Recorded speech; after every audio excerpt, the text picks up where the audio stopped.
అయితే కాళేశ్వరం విషయంలో హరీష్ రావు ఒక ప్రెజెంటేషన్ అయితే ఇచ్చారు. పీపీటీలో ఏం చెప్పారు? నిజంగా అంటే మీరు అది చూస్తే తెలుస్తుంది.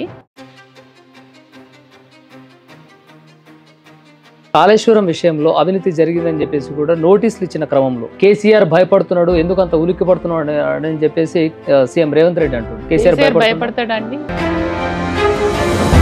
మీట్లో మొన్న జరిగినటువంటి అందాల పోటీల గురించి కొన్ని ఫోటోలు చూపించుకుంటూ మాట్లాడినటువంటి ఎందుకు అట్లా ఫోటోలు చూపించాల్సిన అవసరం ఏమొచ్చు? రాష్ట్రానికి ఏదో కంపెనీలు వస్తాయనో ఇంకేదో వస్తుంది. పోటీలో పాల్గొనడానికి వచ్చినట్టు మహిళలందరికీ కూడా మన యాదగిరి గుట్టను కూడా చూపించారు, వివిధ ప్రాంతాలను కూడా సందర్శనార్థం చూపించారు. ఎవరు ఆనవాళ్ళు ఉంది, బీఆర్ఎస్ పార్టీ హస్తం ఉంది అని అంటారు. మ్యాగీ తరఫున కూడా అంటే ఏమన్నా సిగ్గుల ప్రధానంగా కేసీఆర్ ఓడిపోవడానికి గల కారణం నిరుద్యోగుల్ని మర్చి 1 లక్షకు పైన ఇచ్చిరు. అంటే వాళ్ళు ఏమంటారు అంటే ప్రజలకి మేము 6 గ్యారెంటీలు ఇచ్చిన 6 గ్యారెంటీలు అమలు అవుతున్నాయి, ప్రజలంతా ఆనందంగా ఉంటున్నారు. వాళ్ళు అనుకుంటే సరిపోదు కదండి. స్పెషల్ పర్సన్ ఇంటర్వ్యూలో భాగంగా ఈ రోజు మనతో పాటు కరీంనగర్ కు చెందినటువంటి జడ్పీ చైర్పర్సన్ తుల ఉమ్మ గారు ఉన్నారు. బీఆర్ఎస్ పార్టీకి క్షేత్రస్థాయిలో పనిచేస్తున్నటువంటి మహిళా నాయకురాలు, అదేవిధంగా మహిళా ప్రెసిడెంట్ గా ఉన్నటువంటి తుల ఉమ్మ గారితో మాట్లాడే ప్రయత్నం చేద్దాం. ప్రస్తుత రాజకీయ పరిస్థితులు ఏ విధంగా ఉన్నాయి, ఎలాంటి పరిణామాలకు దారితీస్తున్నాయని అడిగి తెలుసుకునే ప్రయత్నం చేద్దాం. నమస్తే అండి. నమస్తే మేడం. బాగున్నాం మేడం. ప్రస్తుతంగా చాలా హాట్ గా నడుస్తుంది. మీరు ఏ ప్రెస్ మీట్ లో చూసినా కూడా అగ్రెసివ్ గా, అంటే ఒక రకంగా చెప్పాలంటే కాంగ్రెస్ పార్టీ మీద ఆరోపిస్తున్నటువంటి చూస్తున్నాం. ఏంటి ప్రత్యేకంగా కాంగ్రెస్ మీద అంత కోపం? అంటే కాంగ్రెస్ పార్టీ పైన మాకు పర్సనల్ గా కోపం ఎందుకు ఉంటది? మేము ఒక ఉద్యమ పార్టీ.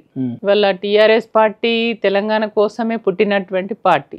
తెలంగాణ ప్రజల పక్షాన, అట్టడుగు వర్గ ప్రజల పక్షాన నిలబడి వాళ్ళ సమస్యల పరిష్కారం కోసం నిరంతరంగా కొట్లాడేటువంటి పార్టీ బీఆర్ఎస్. ప్రజలకు వ్యతిరేకంగా ఏ కార్యక్రమం తీసుకున్నా ప్రజలకు నష్టం చేసేదిగా, ప్రజలకు ఇబ్బంది పెట్టేదిగా, ఈ రాష్ట్రానికి నష్టం చేసే ఏ నిర్ణయం తీసుకున్నా కూడా ఖచ్చితంగా కాంగ్రెసా లేకుంటే ఇంకో పార్టీ ఎవరు అధికారంలో ఉన్నా వాళ్ళని ఖచ్చితంగా మేము ప్రశ్నించడం అనేది మా హక్కు. ప్రజల గొంతుకగా బీఆర్ఎస్ పార్టీ పనిచేస్తుంది. మేమంతా కూడా ఉద్యమకారులం కదా. ప్రజల కోసం అంటే నీళ్లు, నియామకాలు, నిధులు, వీటి కోసం కదా మేము కొట్లాడింది, పోరాడింది. ప్రత్యేక తెలంగాణ ఎందుకు తెచ్చుకున్నాం? మన స్వయం పాలన మనం చేసుకోవాలి, తెలంగాణ ప్రజల మనోభావాలకు అనుగుణంగా ఒక పారదర్శకమైనటువంటి పరిపాలన ఈ రాష్ట్రంలో జరగాలి. ఆనాడు కాంగ్రెస్ అధికారంలో ఉన్న 60 ఏళ్ల పాలనలో ఇవాళ తెలంగాణకు చాలా అన్యాయం జరిగింది అన్ని రంగాలలో. అది ఉద్యోగ రంగంలో కావచ్చు, రాజకీయ పరంగా కావచ్చు, అభివృద్ధి పరంగా చూసినా, ఏ రకంగా చూసినా కూడా అన్యాయం అనేది జరిగింది. కాబట్టి మనం ప్రత్యేక తెలంగాణ కావాలి, మా స్వయం పాలన మేమే చేసుకుంటే మాకు న్యాయం జరుగుతుంది అనేటువంటి ఉద్దేశంతో తెలంగాణ కోసమే పుట్టినటువంటి పార్టీ బీఆర్ఎస్ పార్టీ. కాబట్టి ఎప్పుడూ ఒక ప్రజల గొంతుకగా ఉండేటువంటి పార్టీ. కాబట్టి వాళ్ళు ఇవాళ రేవంత్ రెడ్డి అనేటువంటి వ్యక్తి ఎప్పుడు కూడా మీరు చూడండి, ఇప్పటి వరకు ఆయన ఈ రాష్ట్రానికి ముఖ్యమంత్రిగా ఉన్నారు. ఎప్పుడు కూడా తెలంగాణ నినాదాన్ని ఇప్పటి వరకు ఆయన ఉచ్చరించలేదు, మాట్లాడలేదు.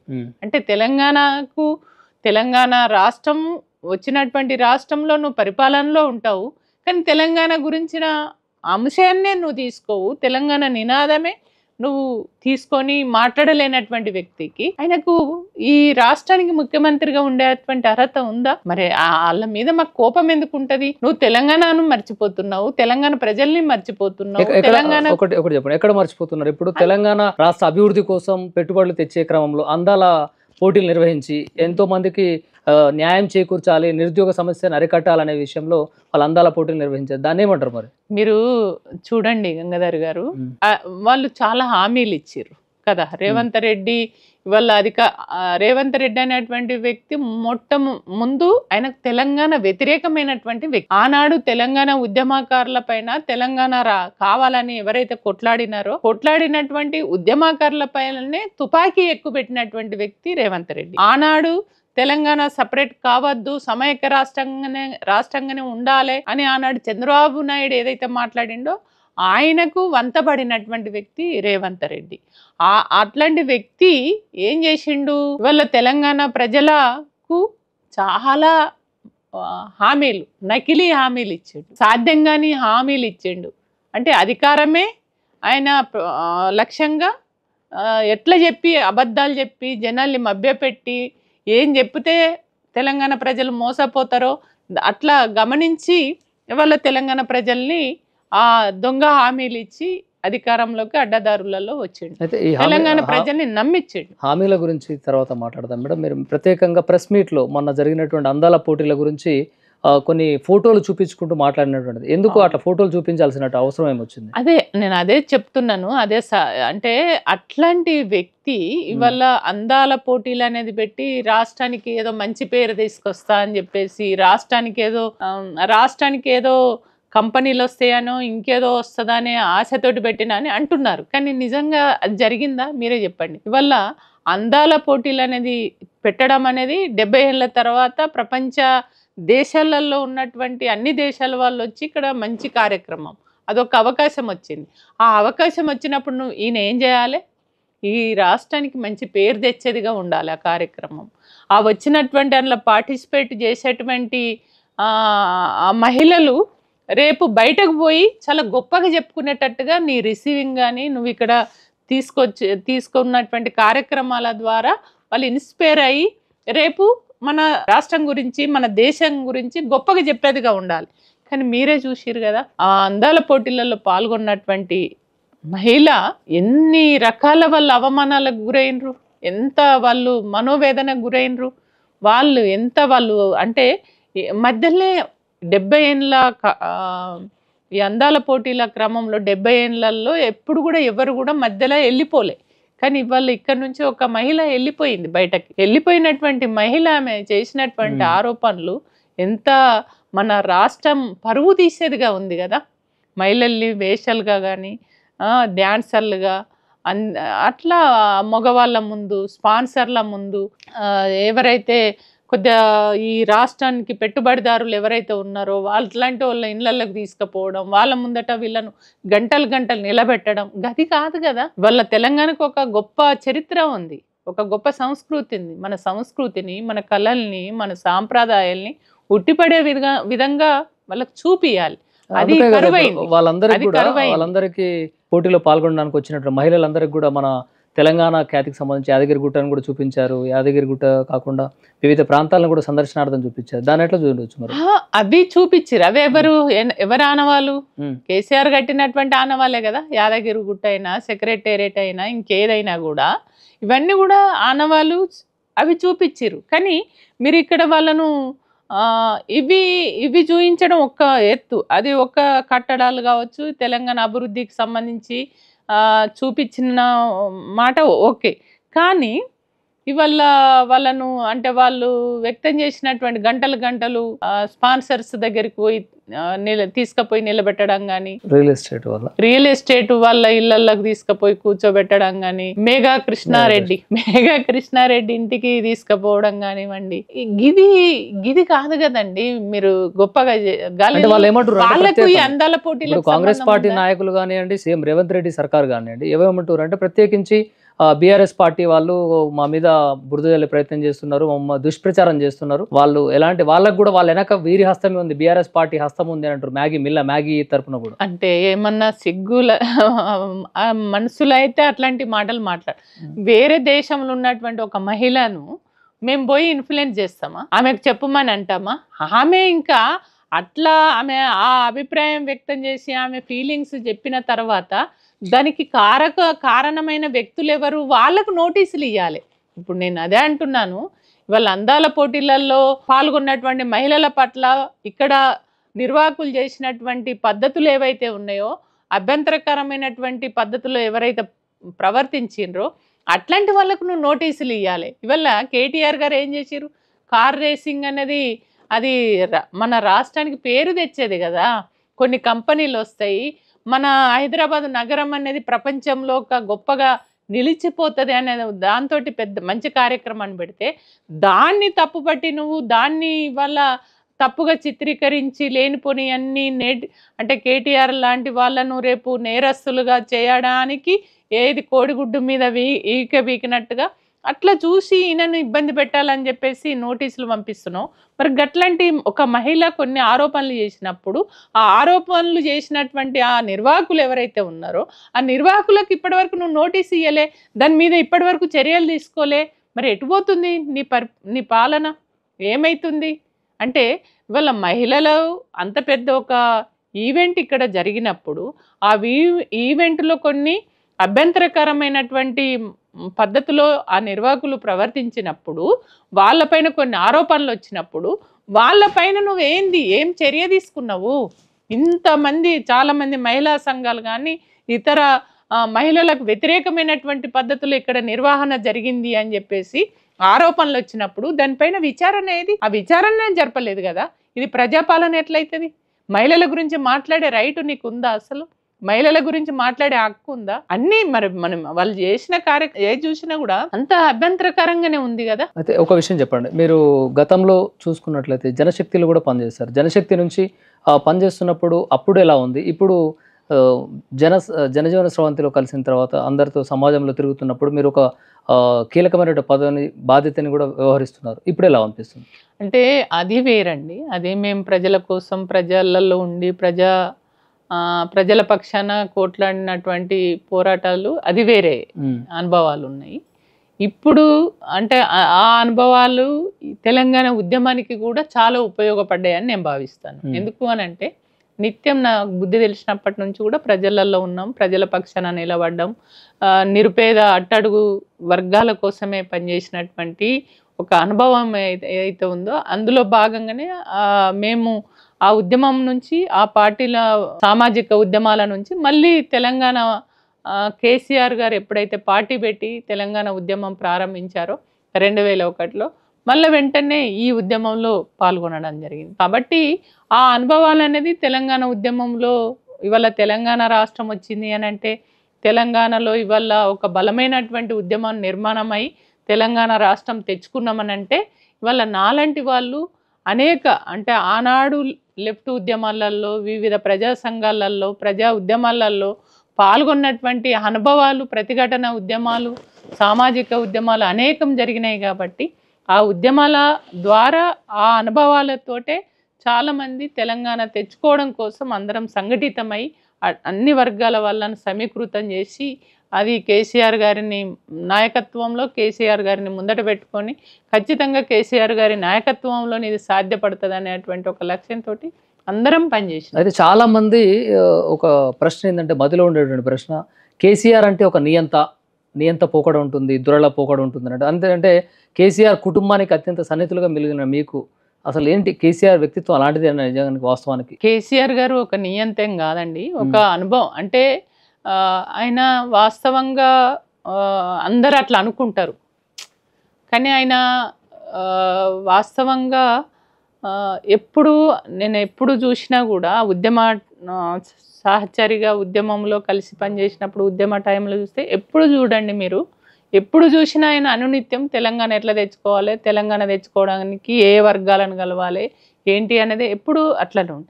తెలంగాణ వచ్చిన తర్వాత కూడా నేను జెడ్పీ చైర్మన్గా కూడా 5 ఏళ్ళు ఉన్నాను. ఎప్పుడు కూడా తెలంగాణ రాష్ట్రం కొట్లాడినాము, తెచ్చుకున్న తెలంగాణను బాగు చేసుకోవాలంటే ఏ పద్ధతులు పోవాలి, ఎట్లా చేయాలి, ఎవరిని ఏ రకంగా మనం ఇన్వాల్వ్ చేయాలి, అట్లా ఏ వర్గ ప్రజలకు ప్రయోజనాలు అంటే ఒకటే ఉండే కేసీఆర్ గారికి. అంటే మనము ఆర్థికంగా ఏదో మనం ఒకటో రెండో చేస్తే వాళ్ళకు తాత్కాలిక లాభం జరుగుతుందేమో కానీ వాళ్ళ జీవితంలో స్థిరపడాలి. వాళ్ళు స్థిరపడాలంటే వాళ్ళు ఆర్థికంగా వాళ్ళు బలపడాలి అనేటువంటి ఆలోచన ఉండి అట్లా ప్రజలు ఎవరు కూడా చేతు చాపి అడుక్కునే పరిస్థితి ఉండొద్దు, వాళ్ళ ఇంకొకళ్ళకి సాయం చేసే వాళ్ళుగా ఉండాలనేటువంటి ఒక ఆలోచనతో మంచి కాన్సెప్ట్ తోటి అట్లా ప్రజలకి ఒకవైపు సంక్షేమ పథకాలు కావచ్చు, అట్లా అభివృద్ధికి సంబంధించిన అనేక పనులు కావచ్చు, ఏదైనా కూడా ప్రజల్ని దృష్టిలో పెట్టుకొని చేశారే తప్ప ఇంకా అంటే ఈ కలవడము ఇంకేదో అట్లా కలవరు అది ఇది అని అంటే వాస్తవంగా ఇవన్నీ ఇప్పుడు కలిసే వాళ్ళని కలుస్తారు, కలవకుండానే ఇవన్నీ కూడా పనులు ఎట్లా జరుగుతాయి? అయితే ఒక విషయం చెప్పండి, ఇప్పుడు కేసీఆర్ అని అంటే అతనికి ఒక టైంలో ఎమ్మెల్యేలకు కూడా అపాయింట్మెంట్ ఇయ్యనటువంటి పరిస్థితి, అదేవిధంగా గద్దర్ అన్నను కూడా ఒక గంట 2 గంటలు వెయిట్ చేపించారు అలాంటి పరిస్థితి కూడా ఉంది అని నానుడి ఉంది. దీనికి ఏం చెప్తారు మీరు అంటే సమాధానం? ఆ టైంలో మరి ఏ బిజీ ఉన్నా ఏదో ఒక పనిలో ఒక రాష్ట్ర ముఖ్యమంత్రిగా ఉన్నప్పుడు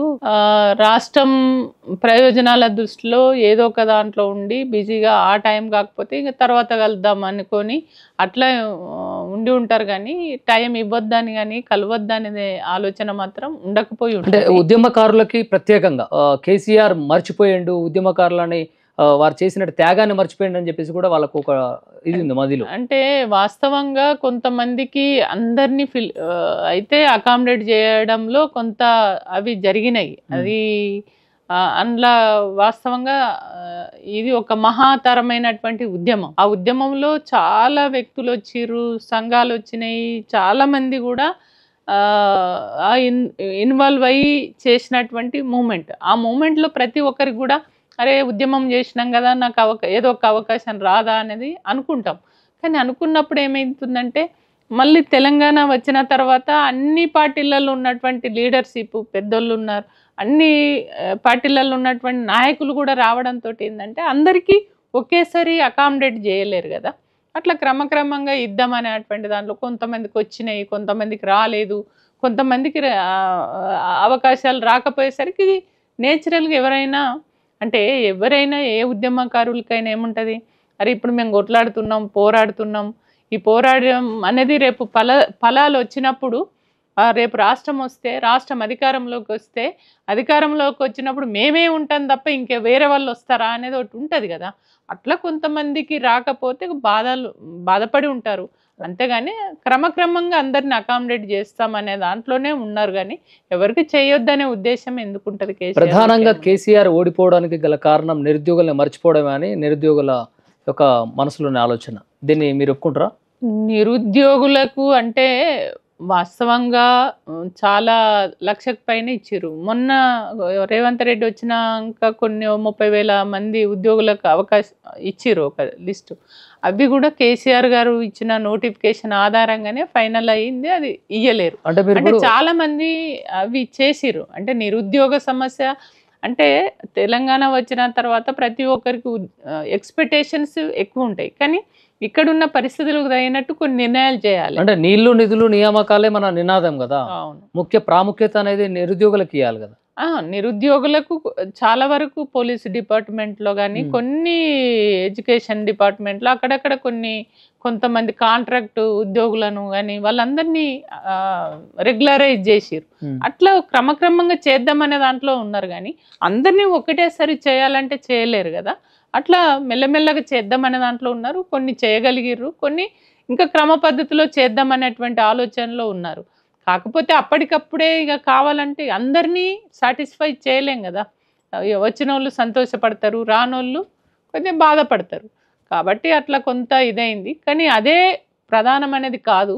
అంటే కేసీఆర్ గారు నీళ్ళు నియామకాలు వీటితోటే వచ్చిరు కాబట్టి అవి నెరవేరలేదని గవర్నమెంట్ పోయిందని నేను అనుకోవడం లేదు. ఎందుకోనంటే అదొకటి కొంతమంది ఎక్స్పెక్ట్ చేసిన వాళ్ళకి అది రాలేదు కావచ్చు, అది వేరే విషయం. చాలా మందికి అది వచ్చింది. ఇంకొకటి రేవంత్ రెడ్డి అనేటువంటి వ్యక్తి అంటే అప్పటికే 2 సార్లు టీఆర్ఎస్ పార్టీ అధికారంలో ఉంది. రేవంత్ రెడ్డి కూడా చాలా హామీలు ఇచ్చాడు. ఏది 6 గ్యారంటీలు అన్నాడు. 6 గ్యారంటీలలో 420 హామీలు ఏమో ఉన్నట్టున్నాయి. అందులో తులం బంగారం అన్నాడు. అంటే కళ్యాణం లక్ష్మికి తోడు తులం బంగారం అన్నాడు.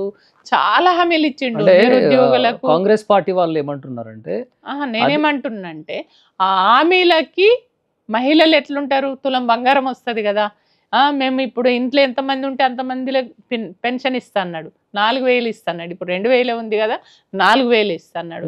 వికలాంగులకు 8,000 అంటే ఇంకా పెంచి ఇస్తా అన్నాడు.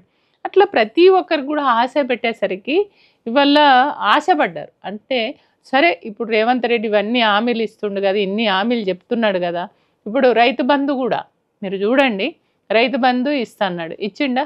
అట్లా రుణమాఫీ అన్నాడు, చేసిండా? అంటే ఇవన్నీ కూడా నమ్మించే విధంగా. ఆ రుణమాఫీ అయితే మీరు 1,00,000 తీసుకున్నారా, ఇప్పుడు లక్ష కాదు ఇంకేమన్నా ఉంటే తీసుకోండి, నేను 2 లక్షల వరకు మాఫీ చేస్తాను. ఇప్పటి వరకు మాఫీ అనేదే లేదు. అంటే వాళ్ళు ఏమంటారు అంటే ప్రజలకి మేము 6 గ్యారెంటీలు ఇచ్చిన 6 గ్యారెంటీలు అమలు అవుతున్నాయి, ప్రజలంతా ఆనందంగా ఉంటున్నారు, ఎవరు కూడా మా పైన అభ్యంతరం వ్యక్తం చేస్తలేరు అని చెప్పేసి అంటారు. వాళ్ళు అనుకుంటే సరిపోదు కదండి, మనం గ్రామాలలో పోతే తెలుస్తుంది. అంటే మహిళల కోసం ఫ్రీ బస్ పెట్టలేదా? ఫ్రీ బస్ ఒకటే కాదు, ఫ్రీ బస్ పెట్టి కూడా మహిళల్ని ఇబ్బంది పెడుతున్నారండి.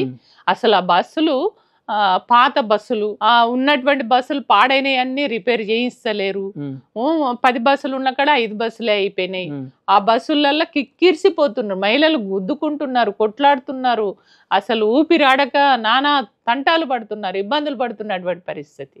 ఆ ఫ్రీ బస్ ఎందుకు మేము అడిగినామా, ఎందుకు పెట్టినావు, ఇది కాదు మాకు ఇస్తున్న హామీలు, మా 4000 పెన్షన్ అన్నావు అదేది, మా తులం బంగారం ఏది, మా రైతు బంద్ ఏది, మా రుణమాఫీ ఏది, ఇవన్నీ ఎటుపోయినాయి అని చెప్పేసి అడుగుతున్నారు. దాదాపుగా ఇవాళ నిరుద్యోగ యువతకు ఏమన్నాడు, వెహికల్ అన్నాడు, స్కూటీలు ఇస్తా అన్నాడు, చాలా హామీలు ఇచ్చిండు కదా, ఏది కూడా లేదు. ఇవాళ అసలు ఉన్న స్కీమ్లే అన్ని బంద్ చేసిండు కదా, ఏది కూడా. ఇవాళ కేసీఆర్ కిట్టు ఎంత గొప్ప స్కీమ్ అండి, అది బంద్ చేసిండు, అది ఇస్తనే లేడు. ఇట్లా మనం చెప్పుకుంటూ పోతే చాలా ఉన్నాయి. కాబట్టి రేవంత్ రెడ్డి అవన్నీ హామీలు ఇచ్చి అడ్డదారులలో అధికారంలోకి వచ్చిండే తప్ప ఇంకొకటి కాదు. అది నమ్మిండ్రు ప్రజలు. 2 లక్షల రుణమాఫీ చేసినాము, సన్న బియ్యాలకి 500 రూపాయల వడ్డీ అది బోనస్ ఇస్తున్నాం అని చెప్పేసి అంటున్నారు. ఏం చేస్తలేడండి, ఏం లేదు. అంటే మహిళల మాటలు, నేను నాకు బుద్ధి తెలిసినప్పటి నుంచి చాలా మంది ముఖ్యమంత్రులను చూసినా కానీ ఈ అతి తక్కువ టైంలో ఇన్ని బూతు మాటలు తిట్టిన ముఖ్యమంత్రి, బూతు మాటలు పడ్డ ముఖ్యమంత్రి ఈయన ఒక్కోడు తప్ప ఎవరు లేరు. అంత ఘోరంగా మహిళలు తిడుతున్నారు. అదే మేము తెలిసి ఆయన చెప్పినటువంటి మాటలు నమ్మి మేము మోసపోయినాం, తెలియక ఓటు వేసి గెలిపించినాం, తెలియక కయ్యల పడ్డాం అనే పద్ధతిలో ఇవాళ మహిళలు చాలా ఇబ్బంది పడుతున్నారు. అయితే ఒక విషయం చెప్పండి మేడం, మీరు అత్యంత సన్నిహితులుగా కేసీఆర్ కుటుంబానికి సన్నిహితులుగా ఉంటారు కాబట్టి, ఒక తండ్రికి కూతురు 5 పేజీల లెటర్ రాయాల్సినంత అవసరం ఏమొచ్చింది? ఒకవేళ అది ఇచ్చినా కూడా పార్టీకి రిలేటెడ్గా ఉన్నటువంటి పాజిటివ్ పాయింట్స్, నెగిటివ్ పాయింట్స్ ఉన్నాయి, దీన్ని ఎలా చూడొచ్చు అంటారు? ఎందుకు అలాంటి రాయాల్సిన పరిస్థితి వచ్చింది? అంటే ఒకసారి కలిసి మాట్లాడినప్పుడు అంత టైం ఉండొచ్చు, అన్ని విషయాలు ఒకసారి గుర్తు ఉండకపోవచ్చు. కాబట్టి తను అభిప్రాయాన్ని వ్యక్తం చేయాలనుకున్నది, చెప్పాలని అనుకున్నప్పుడు స్థిరంగా కూర్చున్నప్పుడు ఏమేమైతే తనకు మైండ్లోకి వచ్చినా అవన్నీ రాసి రిటర్న్లో ఇద్దాము, అంత టైము మాట్లాడడానికి అవకాశం ఉండకపోవచ్చు అని రాసి ఇచ్చి ఉంటారు. అంటే తను ఏ ఉద్దేశంతో ఇచ్చిందో నాకు కూడా తెలియదు కదా, తనని అడిగితేనే తెలుస్తుంది. కాబట్టి అట్లా ఇచ్చి ఉంటారు. కానీ లెటర్ రాయడమే తప్ప అనేది నేను అనుకోను. రాయడము తన వ్యక్తిగత విషయం, తను చెప్పాలనుకున్న విషయం, తన మనోభావం. తను అంటే లెటర్ రాసిన తర్వాత ఏమైందంటే ఇది ఒక రాజకీయ చర్చగా మారింది, ఎక్కడ చూసినా కూడా లెటర్ గురించే ప్రస్తావన.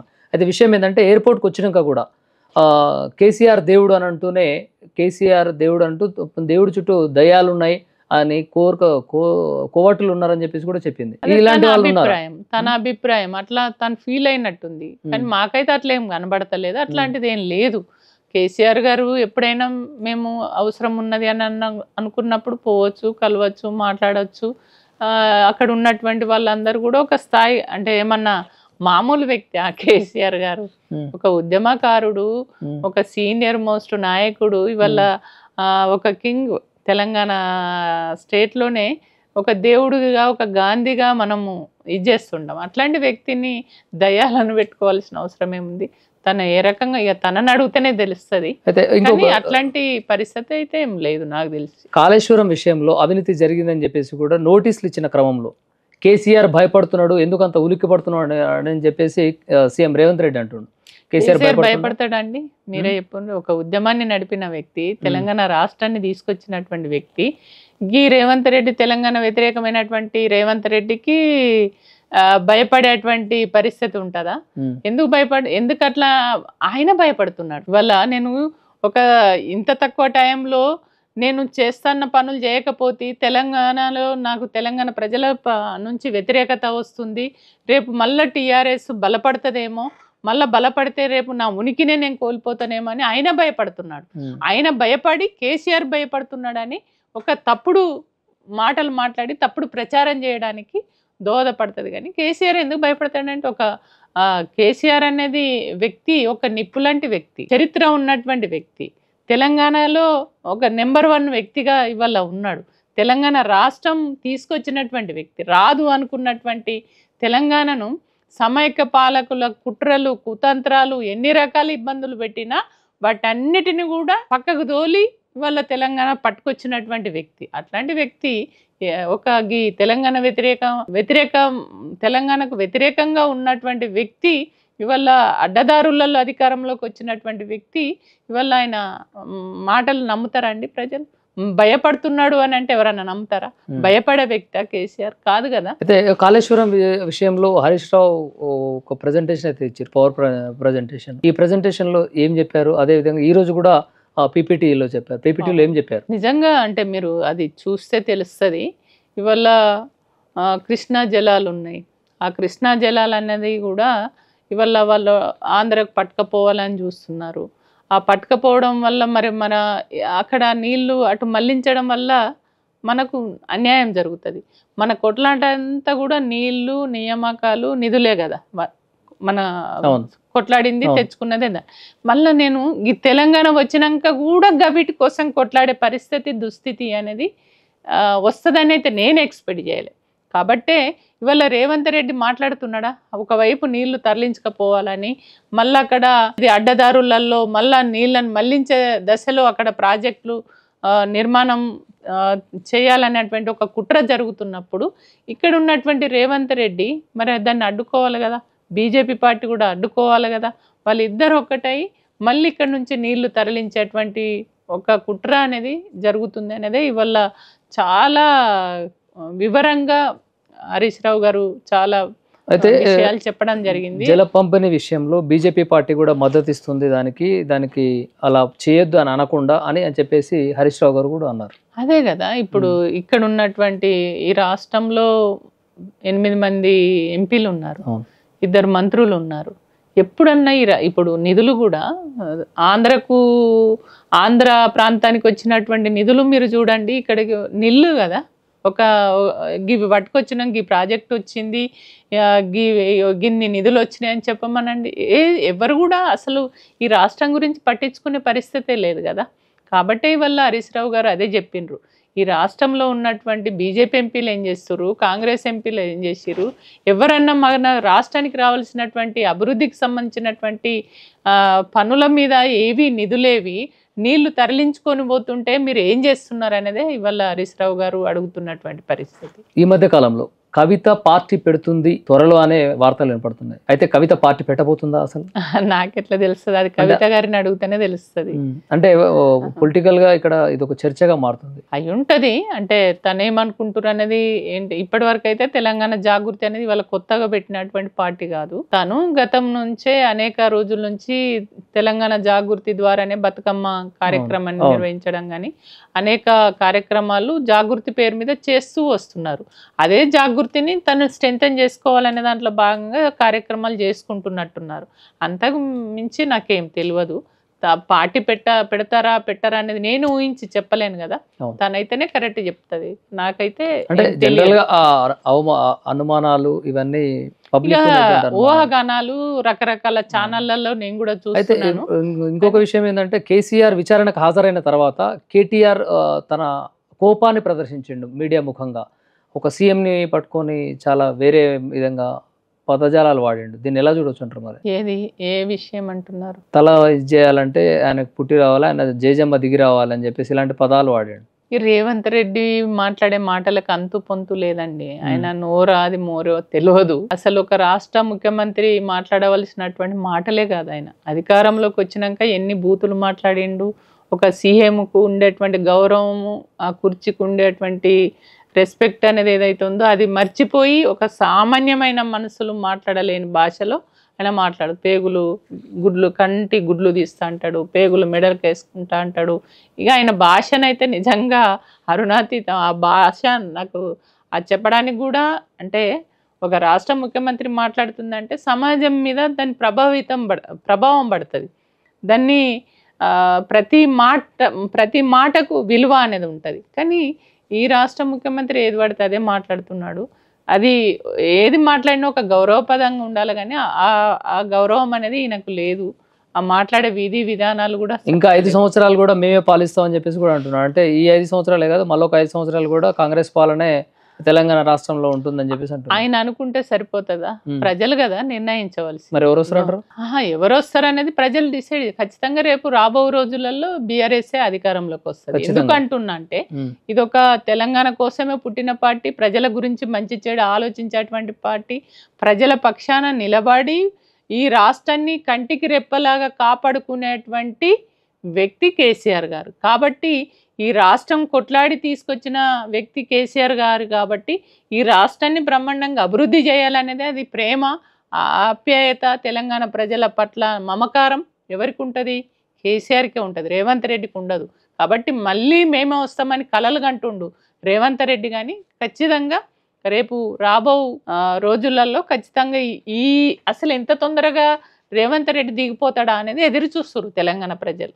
ఒకవేళ అప్పుడు ఏదో తెలిసి తెలియక మేము ఓటేసినాం, గెలిపించినాం, అధికారంలోకి వచ్చిండు, కానీ మధ్యలో ఏమన్నా మళ్ళీ తీసేసే హక్కు కూడా మాకు కల్పిస్తే బాగుండు అనేది కూడా ప్రజలు ఎదురు చూస్తున్నారు. కానీ ఆ పరిస్థితి ఈ 5 ఏళ్ళు ఎంత తొందరగా గడుస్తాయా, ఈ 5 ఏళ్ళు పోతే మళ్ళీ కేసీఆర్నే మళ్ళీ ఎట్లా తెచ్చుకోవాలనే దాంట్లో తెలంగాణ ప్రజలు ఉన్నారు. బీఆర్ఎస్ పార్టీలో వర్గాలు ఉన్నాయని అంటున్నారు, మీరు ఇదే వర్గం?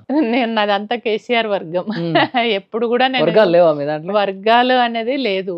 ఎప్పుడు కూడా పార్టీ వాళ్ళ కేసీఆర్ గారి కన్సైగల్లో నడుస్తుంది. పార్టీ ఎప్పుడు కూడా కేసీఆరే మాకు నాయకుడు, కేసీఆర్ గారి నాయకత్వంలో మేము నడుస్తున్నాం. కాబట్టి ఈ వర్గం ఆ వర్గం అనేది కాంగ్రెస్లో ఉంటాయి, బీజేపీలో ఉంటాయి, కానీ టీఆర్ఎస్ పార్టీలో అట్లాంటి పరిస్థితి లేదు, ఉండదు అనుకుంటున్నాను. రానున్న రోజుల్లో తుల ఉమ్మగారిని ఏ విధంగా, ఏ పొజిషన్లో చూడబోతున్నాం? పార్టీ ఏం నిర్ణయిస్తే ఆ నిర్ణయానికి కట్టుబడి పనిచేస్తా నేను. అంటే నేను ఎప్పుడు కూడా ఒక కార్యకర్తగా పనిచేసుకుంటూ వెళ్ళిపోవడమే తప్ప కేసీఆర్ డైరెక్షన్లో కేసీఆర్ గారు ఏది చెప్తే అది ఫాలో అవుతుంటా, అంతే తప్ప నా సొంత నిర్ణయాలు నేను గిట్ల ఉండాలనేది నేను అనుకుంటే నేను ఉండగదా. పార్టీ నిర్ణయం ఏది చేస్తే ఆ పార్టీ నిర్ణయం వరకు నేను గిట్ల నడుచుకోంటే గిట్ల నడుచుకునే వ్యక్తిని. రైట్ మేడం, ఇది ఈరోజు తుల ఉమ గారి మాటలు విన్నాం. బీఆర్ఎస్ పార్టీ సీనియర్ మహిళా నాయకురాలు. కేసీఆర్ మాటే తన శాసనం అని చెప్పేసి పాటిస్తా పార్టీ బలోపేతం కోసం కృషి చేస్తానని చెప్తున్నటువంటి మాటలు. మరిన్ని అప్డేట్ కోసం మరో చీఫ్ గెస్ట్తో మీ ముందుంటాను. చూస్తూనే ఉండండి కైజర్ న్యూస్. నేను మీ గంగాధర్. నమస్తే.